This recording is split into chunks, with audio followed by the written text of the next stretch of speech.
Hey everyone, it's Carly and happy National Tea Day. To celebrate, I created a silly punny shaker card to send to a friend.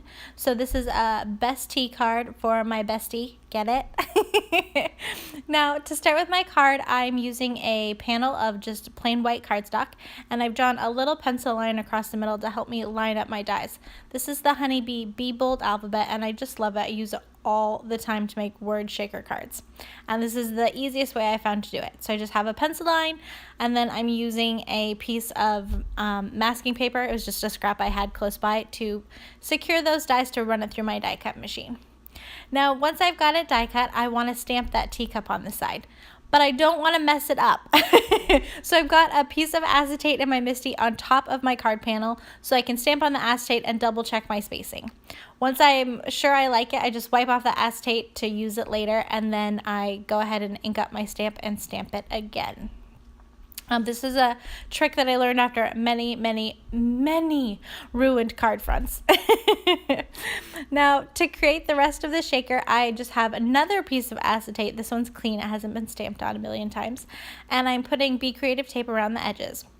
And then before I glue it onto the back there, I'm going to add a little bit of glue pen around my letters just so that everything stays nice and really stuck down. I don't want any little pieces popping up. So that is why I do that, and I love those Zig glue pens. So I've got my acetate down on the back of my panel there, and then I'm going to add back in the little insides of the bees. And then to make the glitter paper to go behind it, I just have a scrap of watercolored cardstock that was watercolored with Catherine Pooler Flirty Fuchsia. And I'm adding a little bit of Nouveau Glimmer Paste on top, and then a little bit of chunky loose glitter. And then I'm going to set it aside to dry. That's an important part. You don't want to heat set your glimmer paste. It can bubble. Now to create my shaker pocket, I'm just using foam tape. I like to just do one layer of foam tape so that there's not too much shake to my shaker card sometimes. And then it's also really easy to mail. So I'm just adding a little bit of confetti sequins in there, and then I'm putting that panel on top of the foam tape. This is easier for me than trying to adhere the whole thing to a card front. So then once it's secure and all those sequins are safe, then I adhere it to the card front.